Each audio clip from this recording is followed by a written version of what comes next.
Good morning, everyone. We are pleased that you have joined us for the Fall 2021 Diversity Professional Day titled Better Together, Fostering an Inclusive and Equitable UHart Community. Each year, the Office of Diversity and Community Engagement works collaboratively with Human Resource Development to provide professional development opportunities for our faculty and staff in the areas of diversity, equity, inclusion, and social justice. I'm excited to share that this semester's planning was also done in conjunction with the HRD DEIJ focus group, a terrific group of staff members from across the campus, and we truly appreciate their participation and engagement over this year. Our collective goal for the professional development session is to advance our work, our thinking, as well as expand our understanding of how to foster inclusivity and equity in our campus work community. It's our hope that through these sessions, we will become even stronger DEIJ champions and create an increasingly positive climate for all campus community members. After all, we are better together, and I hope you agree with me on that. I just want to highlight that following today's session, we will be hosting 2 conversation sessions where you'll be able to extend the conversation, ask questions, maybe give suggestions, or just reflect on what was discussed and shared today by our guest presenter. Please note those dates are October 20th, noon to 1, and October 27th, noon to 1, and we'll give you an opportunity to see the links where you can register. I believe you're in for a treat today, and with that, I'll turn over to our Provost and Vice President of Academic Affairs, Fred Schweitzer. Thank you, Fred. Thank you, Chris, and good morning, everybody. Welcome. Gosh, I'm looking at the participant list. There are over 150 people here, and that is just terrific. And it's not atypical that when we do events related to diversity, equity, and inclusion, people choose to come. It's very heartening for me. I want to thank Chris and her office and Human Resources Office for putting this together collaboratively. I am really looking forward to today's presentation. A number of years ago, I had the pleasure of serving on a committee, and we ended up writing the university value statement, which has endured to this day. And the first line in that value statement says that we are committed to community. It's been my observation since we wrote that we have continued trying to learn how do we operationalize that commitment. And our efforts in the space of diversity, equity, inclusion, and social justice are one strong thread of that. If we don't have a diverse, equitable, and just community, then we don't have the kind of community that we want. And I am just thrilled at the number of activities that are taking place on campus to try to promote that goal, to try to shape our community in that way. And I'm very pleased to have Dr. Tuitt with us this morning. And with that, I'm going to turn things over to my colleague, Dr. Mark Boxer, who is our Executive Vice President and Chief Operating Officer. And Mark's going to introduce our speaker. Mark. Thank you very much, Fred, and good morning, everyone, and welcome. These events are just so important and so incredibly well done, and as well, my appreciation to the team that put this together. It does indeed take a village. So Chris and Jen, thank you to yourselves and to your team for helping us come together around this important topic as we advance our agenda around DEIJ. You know, in addition to my role at the University of Hartford, I also have the privilege of serving as a trustee for the University of Connecticut. And through that relationship, I've gotten to know Dr. Frank Tuitt through that work.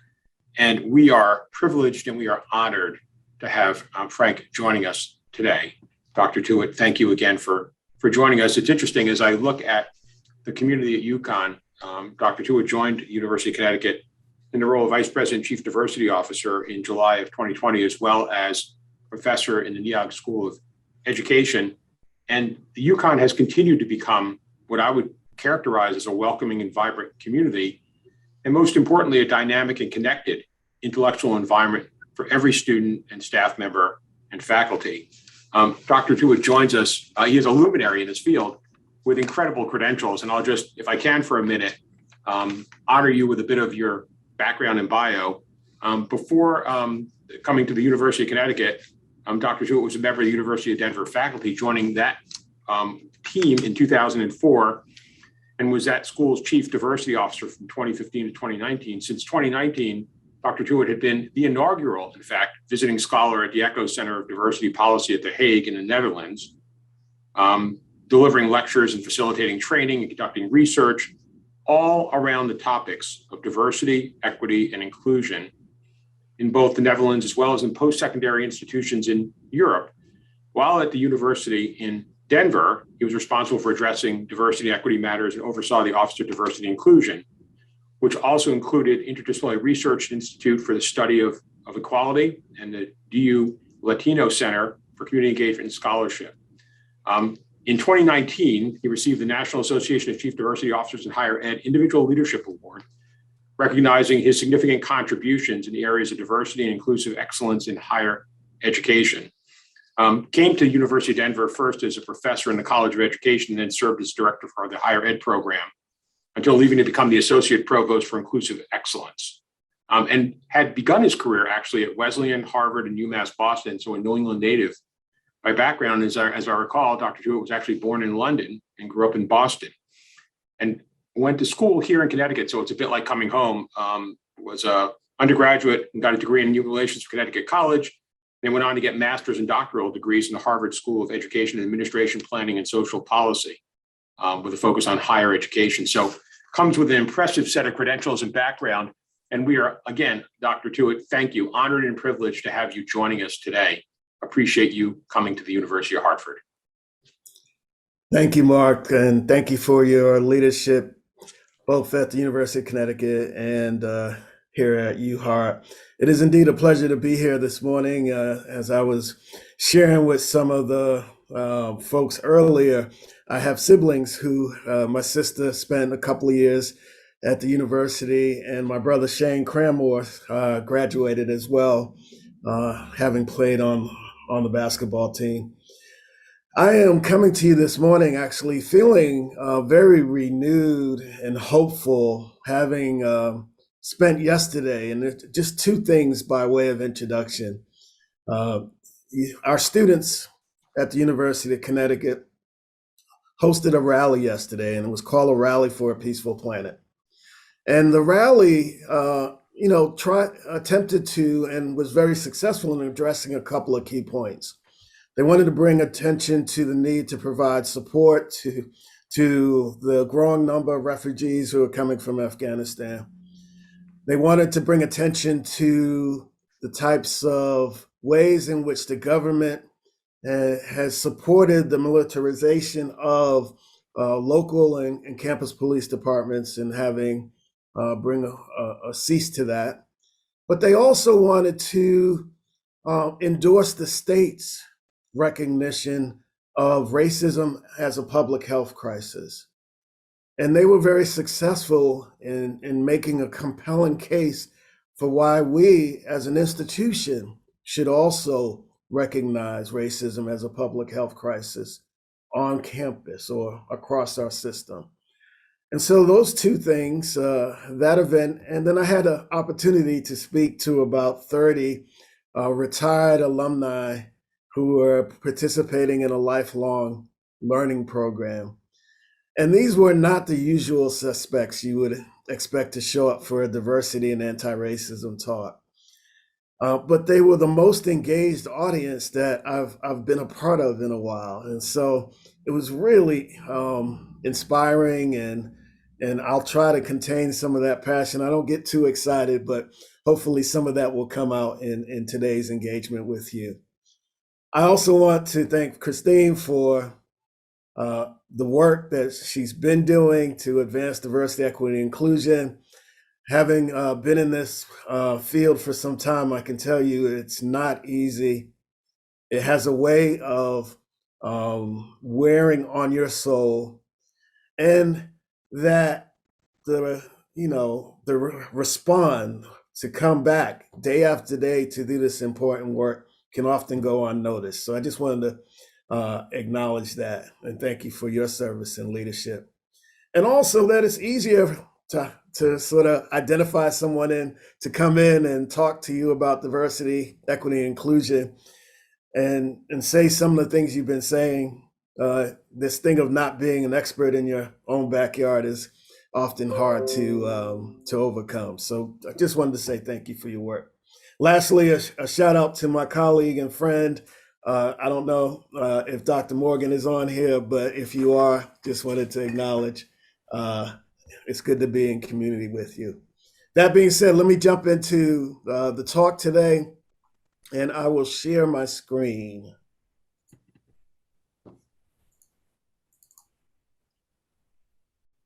Please let me know that you can see that. Thumbs up, you can see my screen? Got it, thank you. So, Better Together, fostering a campus community that is equitable and inclusive. And I've added to it in challenging times, because indeed, over the last couple of years, we've experienced a significant amount of attention, both in our institutions and throughout society, not just here in the US, but around the globe, related to the need for higher ed institutions to move beyond a superficial kind of enactment of diversity and inclusion to create more engaged and meaningful transformation that results in the creation of inclusive, affirming, and equitable campus environments. And personally, I can't think of any greater goal or aspiration at this time, considering how just how we've been navigating these challenging times the last couple of years in society. So that's my goal for today. I want to begin with just a quick review. I know many of you are familiar with the term inclusive excellence and its introduction into the higher ed world around 2005, 2006. The American Association of Colleges and Universities gave us this, I think, really helpful and insightful tool, basically telling us that we can't have inclusion without excellence, and we can't have excellence without inclusion. And historically, as many of you know, we've often pitted these two at odds with each other, thinking that in order to be inclusive, we had to compromise excellence, and in order to be excellence, we had to compromise inclusion. The AAC&U told us that we no longer can do that, that in order to be excellent, we had to be inclusive, and to be inclusive, we had to be excellent. I think the important thing here, as you think about diversity, equity, and inclusion, and in particular, fostering inclusive and equitable environments, is that there is a compelling call for us to nurture environments that increase all of our abilities to be the best that we can be, to achieve and perform at the highest levels. The other thing I'll say about inclusive excellence is that often in our academic settings, you often hear that diversity, equity, and inclusion is really only important for certain parts of the institution, right? Those areas that focus on it from an intellectual perspective, or those programmatic units that are charged with that task. And my response to that is, if you are a part of an institution or organization where you are interacting with real live human beings, then inclusive excellence is something that you should be paying attention to and thinking about how you can do much better. So this is how I've been operationalizing inclusive excellence in my work. And I think it's a useful framework, and I imagine it will align with many of the areas that you are engaging in work. The first dimension is really around access, equity, and success. Again, access speaks to the compositional diversity of your population, both in terms of students and the workforce. The equity piece really focuses on how they're experiencing the environment, and in particular, whether or not we're producing opportunities for equitable outcomes. And then the success is based on our ability to have those equitable outcomes, right? So making sure that we're eliminating whatever disparities that may exist, whether that is in terms of some of our diversity goals, our desires to create inclusive institutional environments, or graduation rates. Speaking of inclusive and equitable environments, the second dimension obviously is related to campus or institutional climate, and that speaks to how individuals and communities and groups are experiencing the institution. Are they finding and feeling and experiencing an inclusive, affirming campus environment that reinforces their overall sense of belonging, their sense of identity, and their ability to be the best that they can be? We think about this as well as a third dimension around aspects of curriculum and pedagogy. So it's not only how we are integrating diversity and inclusion into the educational aspects of our work, but how are we delivering on those? What modes of instruction are we utilizing? So you're now seeing across the country a range of institutions adding specialty in their teaching and learning centers around inclusive teaching or inclusive pedagogy. This would also apply for programs and services, ensuring that the ways in which we think about programmatic offerings speak to the needs of an increasingly diverse environment. The next phase in learning and development, and I think about this in two ways. All of our institutions have these lofty goals and important goals. I don't mean that in a sort of disparaging way. They're important goals related to diversity and inclusion. However, I think we often fail to think about whether or not our workforce has the capacity to deliver on those goals. And so it's important that we're creating learning and development opportunities throughout our workforce's time with us. I know here in Connecticut, we're required to have a diversity awareness training, and that's great. At UConn, it's a 3-hour introduction. But we have to move beyond that and make sure that throughout the lifespan of our time with our institutions, that we have opportunities to build upon that foundation. And then two more. The next one is around institutional infrastructure. And so it's great that you have some structures and positions that are dedicated and partnerships that are dedicated to advancing an inclusive and equitable institutional environment, realizing that as a community, you are absolutely better together. But those systems and structures can't be the only parts of the institution that are responsible for doing that important work. I often tell folks, we have a pretty good sized team in our office for diversity and inclusion. And yes, we can always use more resources in this work. But no matter how great we are, if we're not able to engage others across the institution in intentional ways and build the infrastructure across the system, we're not going to be able to experience the kind of success. So I often advocate for central and unit-specific DEI-related roles, whether that's committees, individuals, diversity champions, and so on. And then the last thing is that whatever we do in the name of creating inclusive and equitable campus environments, it has to have a transformative impact.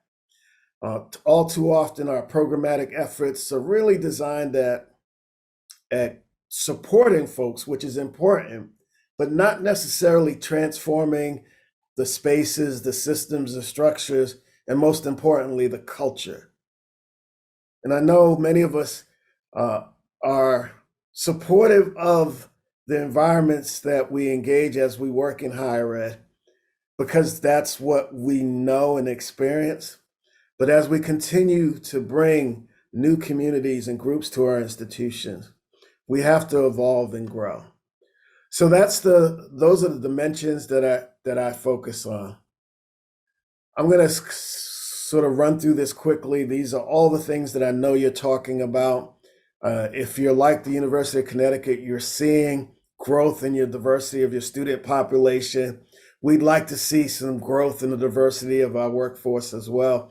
But definitely, if you're paying attention to demographic shifts in this country, our survival as an institution will depend upon our ability to be responsive to the growing diversity that we'll be looking for institutions to attend.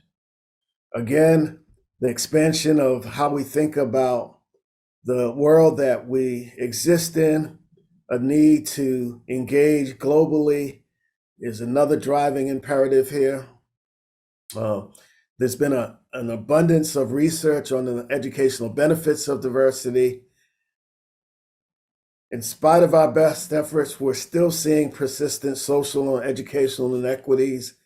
And I'd be curious to hear if you're experiencing this at UHart as well. Are you seeing that even some of our best and brightest students who are coming to us from underserved or historically marginalized communities, where their profile suggests they should perform at a high level, something's happening where they're not reaching those goals? And often we think about it as something being wrong with the students. And what I appreciate about inclusive excellence is it shifts the focus to the environment and the institution to be accountable for those outcomes. Shifting social policies and laws, and we don't have to look too far in the past 5 years for the ways in which policies at a national or state level can create challenges for our efforts to advance diversity, equity, and inclusion. And then the last one I've really been thinking about is the chilling sort of external and national climate. I should argue that that's more and more becoming a global chilling climate, where we're seeing increases in hate incidents, both symbols, verbal, physical assaults occurring on our campus. I can tell you at the University of Connecticut, a significant portion of my time in the last few months has been spent really trying to figure out how to respond to bias incidents. So all of these are just some of the reasons why fostering an inclusive and equitable institutional environment is important. I wanted to take a few minutes just to focus on the rising number of protests that we've seen over the past few years, where we're seeing students expressing greater concerns with the campus experience. I mentioned the rally yesterday at my institution. I have a sense that over the years, you've had different forms of expressions from your students related to their desire for a more inclusive, just, and affirming institution. I struggle with this because, unfortunately, despite our best efforts to advance diversity, post-secondary institutions around the world have found themselves in the midst of campus protests where minoritized students and their allies have been speaking out in resistance to their daily encounters with microaggressions, macro invalidations, and other not so subtle acts of discrimination. The recent student protests around the world serve as a painful reminder that though we seek to create inclusive and equitable institutional environments, our institutions do not float aimlessly in space, separated from a real world that can be hostile and unwelcoming. Sorry about the background noise. Despite our greatest desire to create inclusive and equitable campus environments that are free of prejudice and discrimination, where microaggressions and micro-invalidations have no home, we cannot. Arguably at the heart of increased activism on college campuses around the world is the failure of post-secondary institutions to create more inclusive and equitable learning environments both in and out of the classroom. The reality is that the manner in which we have implemented our diversity initiatives have not resulted in the substantial transformation of the day-to-day operations of our campus environments. Thus, the majority of diversity initiatives being implemented to support minoritized students rarely impact the campus systems and structures because they are not linked to institutional policies and practices. I'll come back to that in a second. If we were to pay attention to the student demands that have occurred over the past 5 years, you'll see some noticeable trends. I should note that this chart here is based on a report that the American Council on Education did, I believe, around 2019. The recent protests on our campuses challenge us to embrace an approach to institutional transformation that is much more aggressive and intentional, where we strive to transform our institutions into more inclusive and equitable, and I'll add anti-racist campus environments. As you look at the student demands across various institutions, there is a consistent call for faculty development that would enhance our ability to create inclusive learning environments. Specifically in regards to teaching and learning, students have been asking for revisions to the curriculum where topics related to race and ethnic studies and social justice are featured more. They've been asking for diversity and inclusion training for faculty, where faculty acquire the skills to navigate increasingly diverse learning environments. They have been asking for increases in support services, specifically with mental health. They've been asking for institutions to acknowledge, to name, and to own that things like racism and prejudice and discrimination and anti-Semitism are real and that they impact our day-to-day experiences on campus. And they've been asking us to be more transparent in our leadership and university policies, right? There's been, and I don't know if you've experienced this at your institution, but calls on our end at the University of Connecticut to defund the police and to redistribute those resources elsewhere. So how did we get there? I believe that institutions have fallen into 3 traps, and I describe these traps in this way. 1, believing that inclusive excellence programs and diversity initiatives would transform institutional systems, structures, and overall campus cultures, right? And we know that that hasn't been the outcome, right? And part of the reason is because with programs, and I'm not suggesting in any way, so don't anyone quote me and say Frank Tuitt said don't do any more programs. That's not what I'm saying. Programs matter.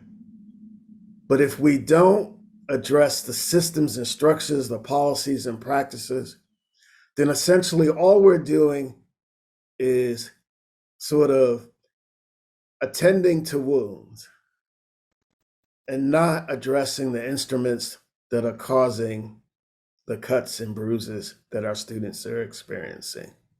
So we have to figure out how to address that more directly. Sarah Ahmed talks about being seduced by the happy talk of inclusive excellence and forgetting to focus on access and equity, forgetting to focus on inclusion and equity, right? And I can experience and understand that in my own work. I had to pause and notice how my research kind of got really centered on the inclusive part of it and moved away for a short period from focusing on the equity part of it.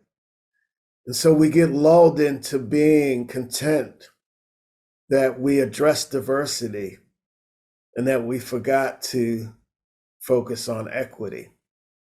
And I think about diversity and inclusion as inputs, right? The equity is the output. We have to focus on the outputs, the outcomes.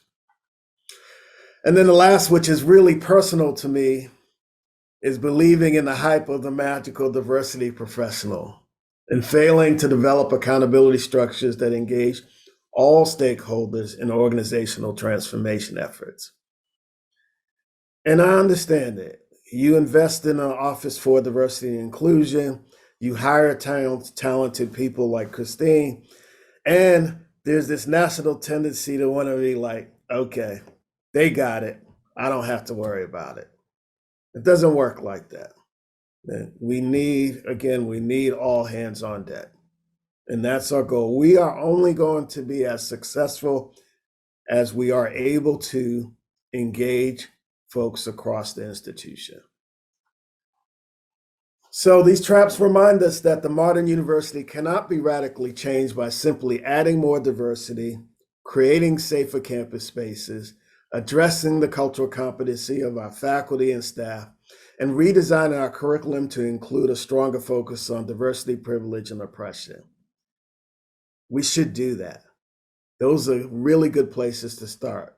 But if we don't link them, again, to the initiatives, to the structures and systems that drive university life, they won't become a part of the fabric of the institution. So you'll see in our approach an effort to normalize diversity and inclusion and equity so that it becomes a sort of natural part of our brand. So I want to pause here, and this is a chance for you to weigh in. Now, I've been talking a lot on the sort of conceptual level about diversity, equity, and inclusion, and I want to sort of bring it down to the ground and make it a little more practical. And so what I want to do is invite you to use the chat and to provide just your thoughts about what you would like your institution, the University of Hartford, to start, stop, or continue in order to make excellence inclusive and equitable throughout the institution. I'm gonna, as I see some things emerging in the chat, I'm gonna just name a couple of those. So I wanna give you a couple of minutes to think about it, and then please do share your thoughts in the chat.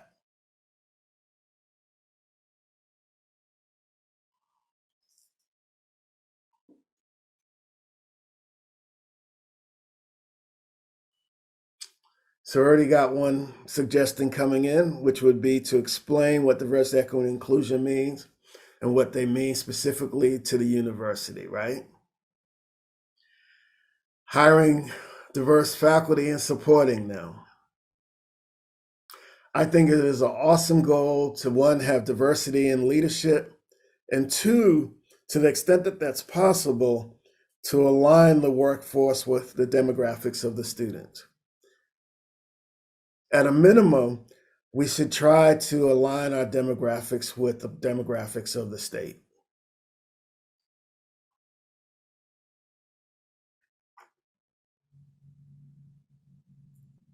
Absolute need to think about how we can support mental health and well-being of our students. And I would add for our faculty and staff as well. This mandatory training comes up all the time. This is a tough one. I do believe that there should be mandatory training for anyone who's in a leadership position. Commit to resources.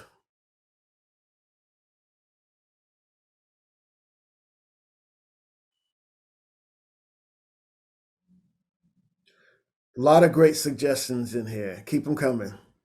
Mentoring programs.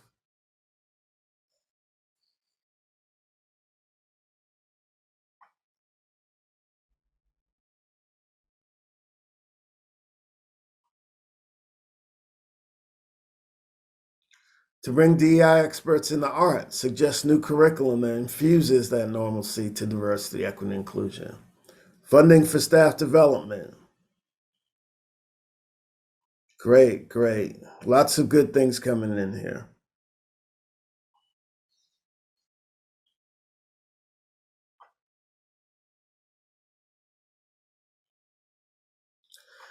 So this recommendation to share stories between departments, that is a great one.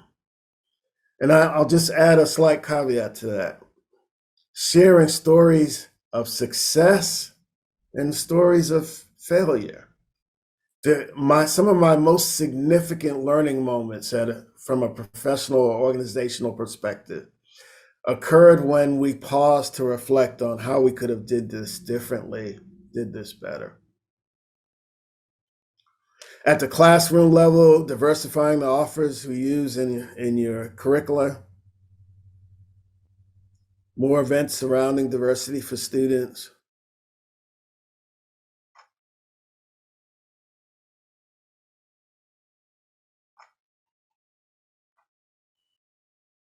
This is great. Keep them coming.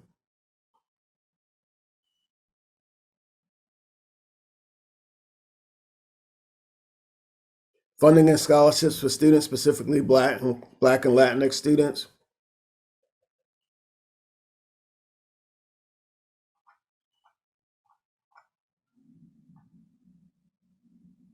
Accountability mechanisms for DEI for staff and faculty. So how do you build it into the review system, the merit system, the promotion system?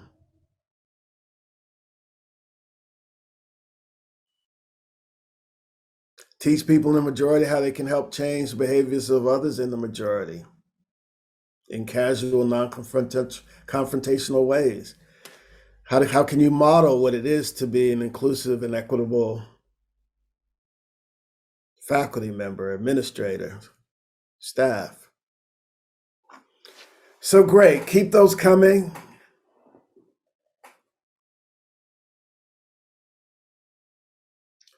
The internal work, that is always a great place to start, reflecting on our own personal biases and how it impacts the ways in which we show up to work on a daily basis, and how it impacts our engagement with others who either we align with or are different from.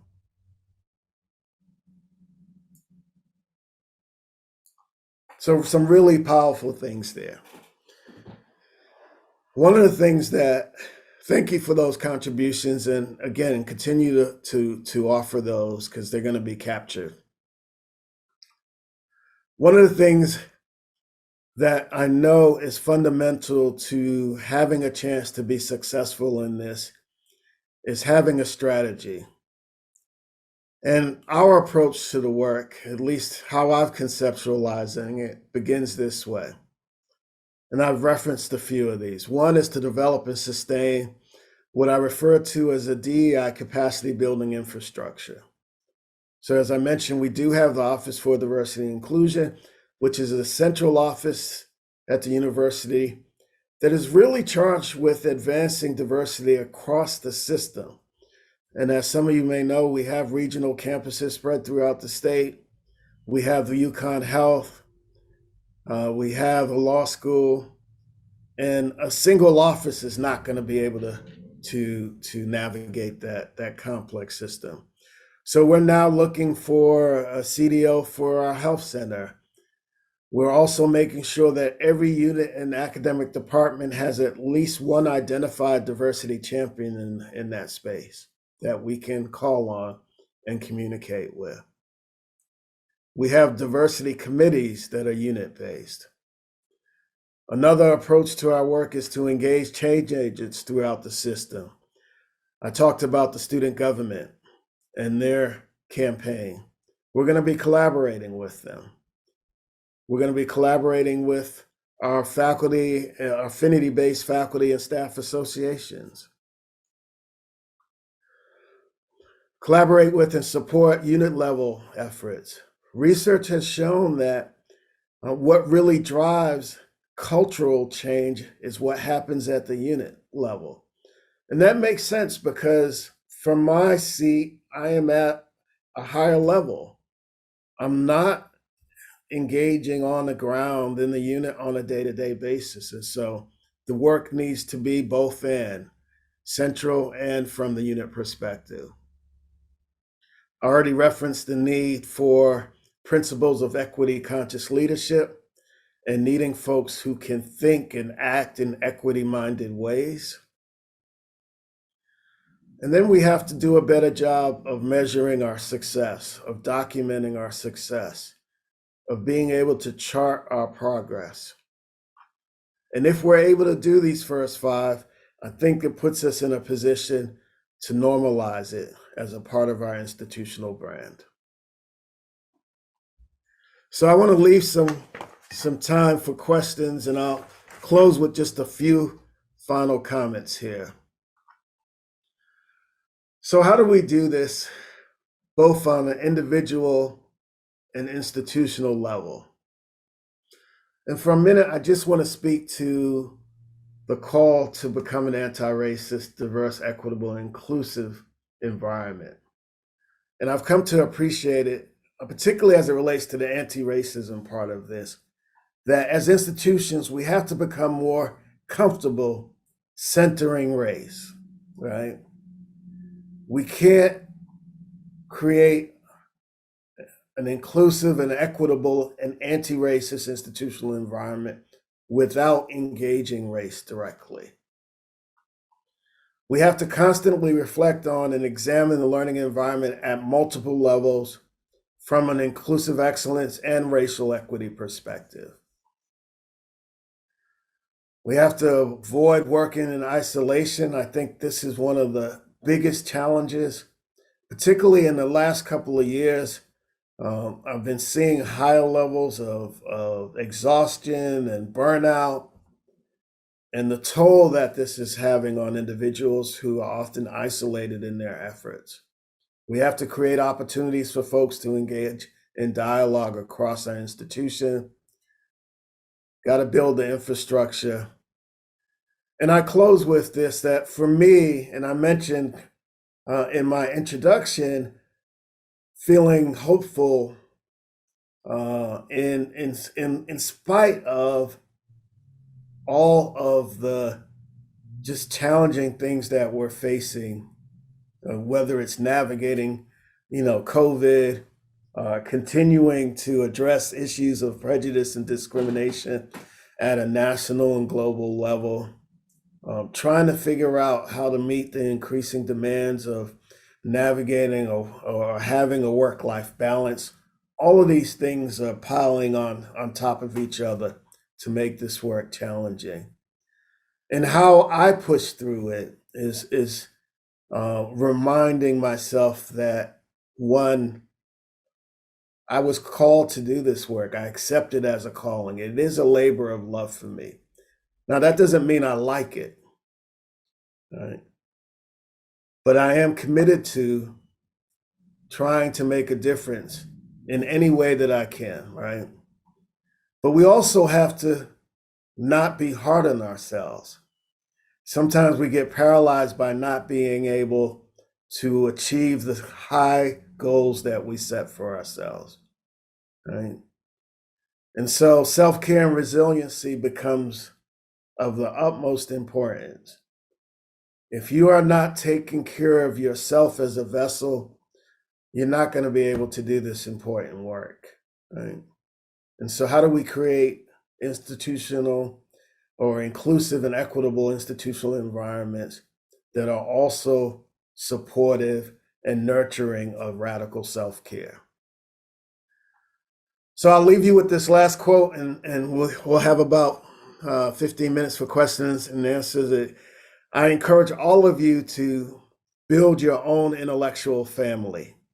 And that is the individuals you go to that provide inspiration and motivation for the work that you're being asked to do.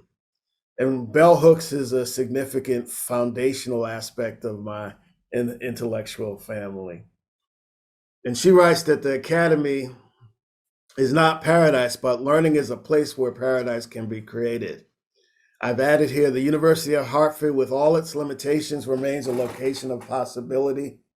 And in that field of possibility, we have the opportunity to labor for freedom, to demand of ourselves and our comrades an openness of mind and heart that allows us to face reality, even as we collectively imagine ways to move beyond boundaries to transgress.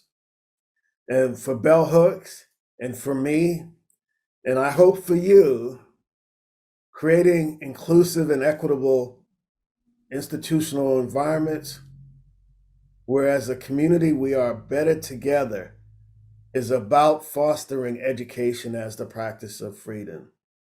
It's about creating educational environments that allow not only our students, but our faculty and staff to achieve their wildest dreams, to be the best versions of themselves. So I hope you found just one little thing that will help you think about how you can support fostering inclusive and equitable environments where education evolves as the practice of freedom. take some time for questions now. And I'm going to stop sharing my screen, if that's okay.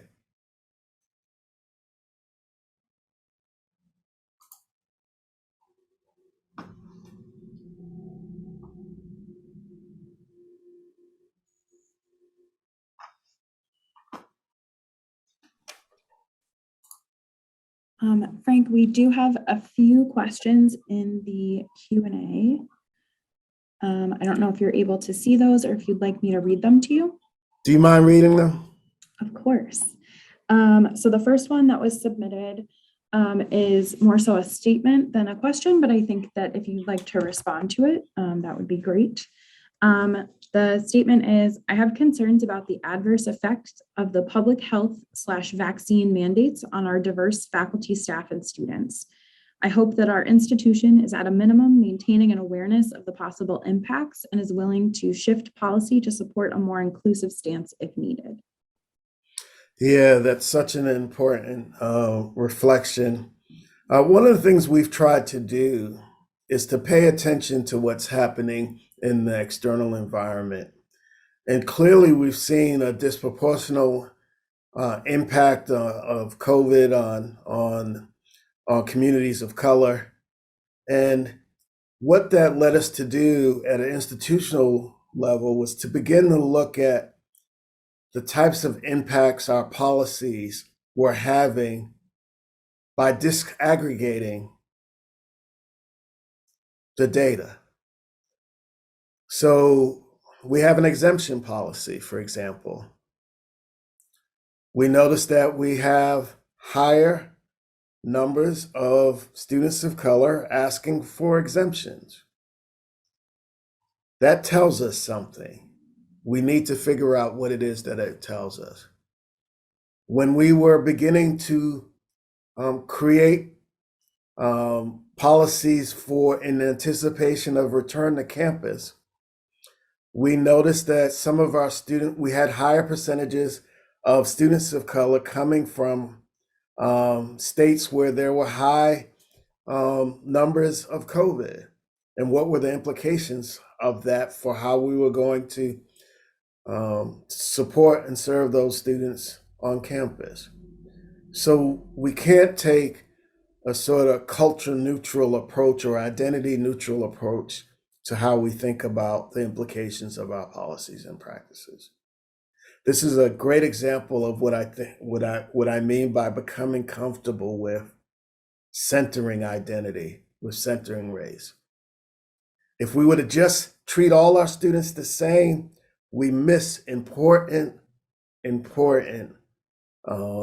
data points within how our policies are impacting our communities.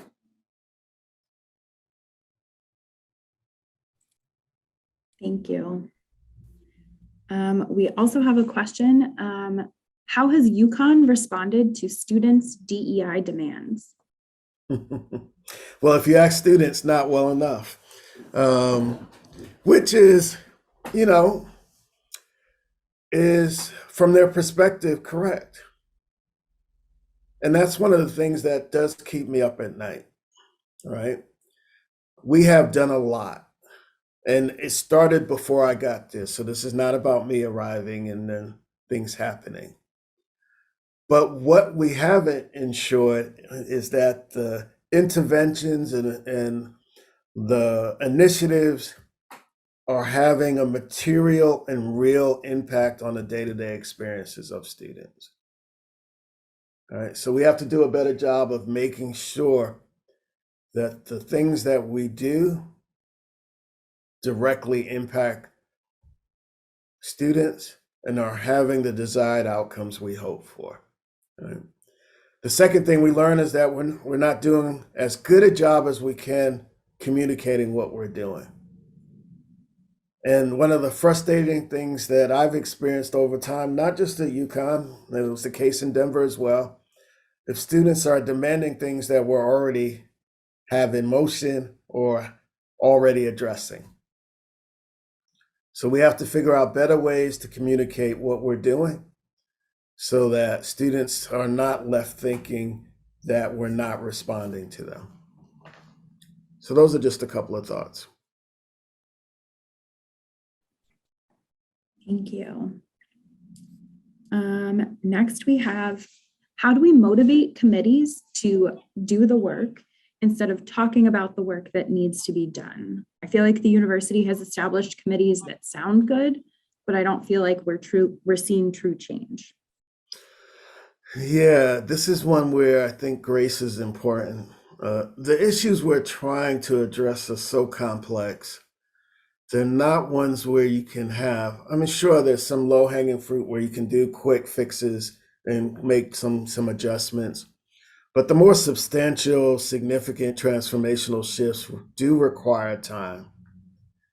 And we have to make sure that these committees have access to tools and resources that can support what they're trying to do. So we spend a lot of time engaging and meeting with committees, helping them think through their plans. We require diversity plans from our schools and colleges, and often there are committees that are charged with implementing those plans. So we work directly with those committees. So making sure that they have the capacity to be successful is important. So obviously providing training in addition to support. And the one other thing I'll say about this, and we've seen this at the University of Connecticut, is, the last couple of years have created compelling reasons for people, unfortunately, compelling reasons for people to get involved in the work. And that's great because we need all hands on deck.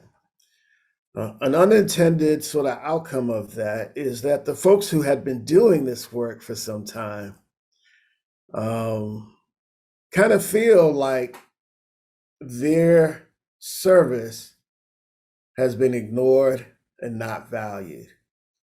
And so the new folks coming in and doing the work are being rewarded in ways for their service. And the folks who had been doing this work for years didn't get that same kind of support. So we have to figure out how to do that better. And then the other thing is we have to be careful that we're not exploiting the labor of some communities over others. Right? Disproportionately, this work has fallen on members of historically marginalized communities and, again, not been validated or rewarded. So I'll just give you a concrete example of how we addressed that this year. We became one of two, now three institutions, I think, in the country who created an anti-Black racism course. And typically what we would do is bring a group of faculty together to say, help us design this course. And that would fall under the category of institutional service. In an effort to reward those folks for their expertise, they were paid to create the course. They were given an additional stipend. It wasn't a lot, but it helped. And it recognized the additional labor and expertise that they were bringing to the institution in service of an institutional priority. So we have to figure out ways to recognize folks and incentivize that work. Absolutely. Thank you. We also have someone who wants to know, how do we ensure that DEI isn't only about race, but religion, disability status, gender, sexuality, etc.? Another thing that keeps me up at night, right? And you have to fight on multiple fronts, empowering a variety of initiatives across multiple dimensions. One of the ways in which we try to do that, and we have committed to becoming an anti-racist institution, is to do that from an intersectional standpoint. So in my unit, I have an African American Cultural Center, I have a Women's Center, I have Asian American Center, I have a Puerto Rican and Latin American Center. We have our Rainbow Center for our LGBTQ community. And we have Native American cultural programs. And now we've added Middle Eastern cultural programs.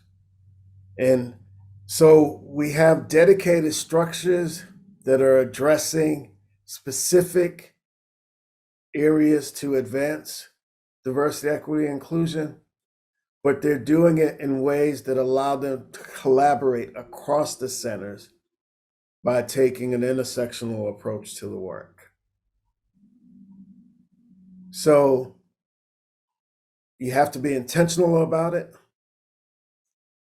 and you have to make sure that there's structures in place that allow you to advance that work.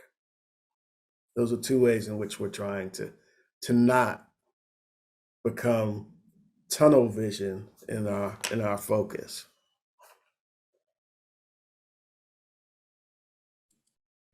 Thank you. We also have a question about how is UConn creating an inclusive environment for faculty and staff? Great question. This is a absolute growth area for us. We have done a couple of things. So for the last 2 years, we've been meeting each semester with a faculty and staff of color town hall, where we provide updates on our efforts to do exactly that, create a more inclusive and affirming institutional environment for faculty and staff of color. We're hosting and supporting affinity-based programming that brings our faculty and staff of color together, our BIPOC faculty together. We have formal structures that are providing support through clusters hiring initiative that we did. So we just brought in a cluster of faculty members whose scholarship focuses on decolonial work and anti-racism work. And those faculty are now being supported as a cohort, brought together on a consistent basis. We offer a monthly faculty of color writing retreat. So we have a variety of initiatives. And the other thing I'll say about this, the we in this case, and this is important, it's not just the Office for Diversity and Inclusion, it is a partnership between our office and the provost office. So it's done in tandem together.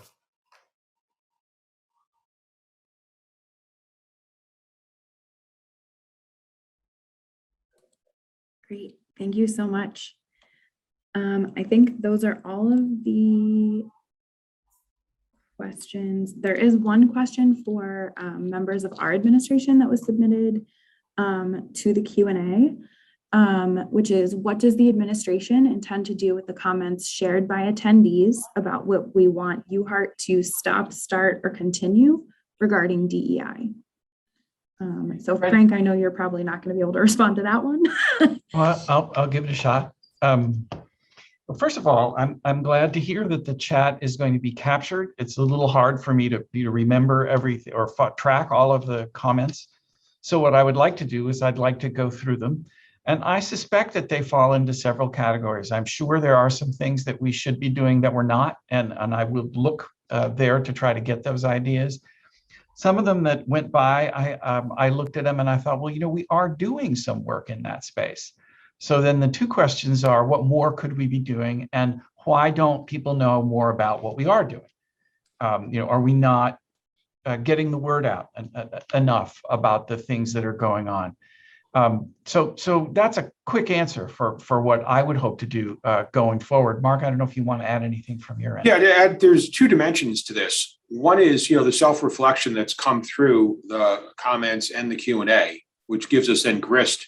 It's all about continuous improvement on things that we either have to focus on more acutely or things that we can do better, whether it's communications or otherwise. One. And the second thing is, I think there are comments and commentary that came from the dialogue with Dr. Tuitt relative to learnings that we can glean from what UConn is doing and bring those back into our institution. So I think it's both dimensions. It's both the reflection that we've had on the things that we are doing or not doing in some cases, as well as the practices that we should be looking at relative to the work that's happening at UConn. And I think both of those, Fred, provide grist for us to improve the program. And if you don't mind me adding, is that in our planning, our foresight is that we would have comments, we would have recommendations. So please join us in the follow-up conversations, which will also be shared with leadership as we continue to move the change. So the follow-up conversations will also add to what Fred and Mark are both saying. And I think we have an obligation, Chris, in my opinion, I think Fred would agree, for us to take this and somehow synthesize it into a set of messages that we bring back to the cabinet and to the deans for a dialogue, and then bring back to the community relative to what actions will we take based on what we've now talked about. Because, where the rubber meets the road, in my opinion, is it's great to have the dialogue, but then how do you take the words and put the words into action? Yeah, that is the plan. Well, I'll just say one more thing. I don't know whether I'm going to be able to participate in the follow-up, but one of the things that went scrolling by in the chat that's of real interest to me is the notion of accountability. And it's a great word, and I understand what it means. Trying to figure out, how do you really do that? How do you really hold folks accountable? And by the way, for me, holding people accountable doesn't simply mean finding out who isn't doing enough and taking negative action. It's finding ways to reward people who are doing the work. So I'm be very interested in people's ideas about how we may do that. I hear a lot of talk about it, but really getting down and trying to figure out what are we willing to do? What are we willing to hold each other accountable for? I think that's a really important conversation.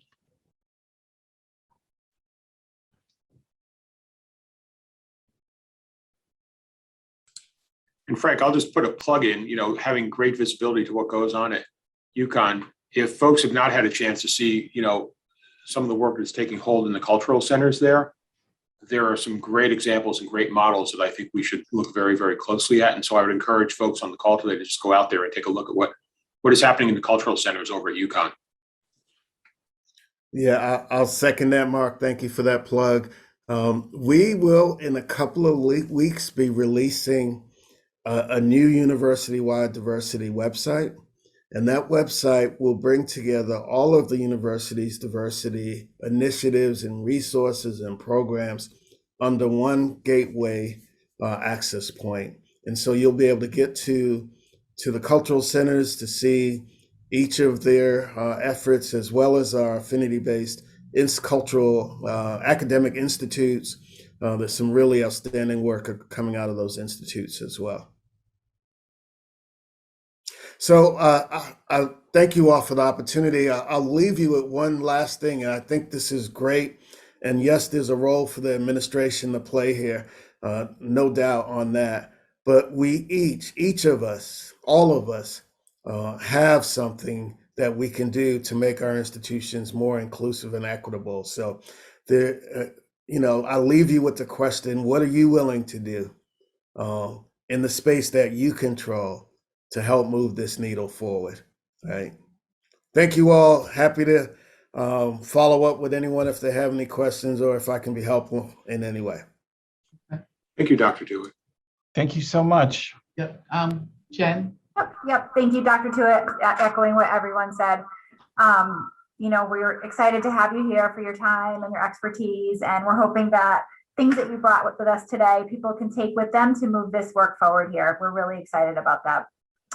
Now, coming up in, over the next few months, there are a lot of different opportunities for diversity training. Lisa, I don't know if you can go to the next slide. There's the QR codes. But like Chris has mentioned, October 20th and 27th are the follow-up conversations to these. And then as well, additional training opportunities through the fall. And our spring professional development day will be on January 13th.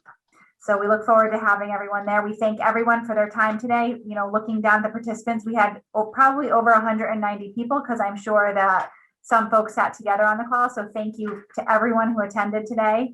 And we will absolutely look forward to continuing this work. I just want to add that we will be, this presentation will be on the DEI site, and I'm hoping we'll be able to share the slides with you also and additional resources around this topic. I just wanted to add that. And on behalf of Jen, the HRD office, our focus group, and the DE&I office, thank you also. I just want to add thank you for joining us. And again, please join us for these conversations. We are working very hard in leadership to pay attention and to take action on some of what will be shared with us. Thank you.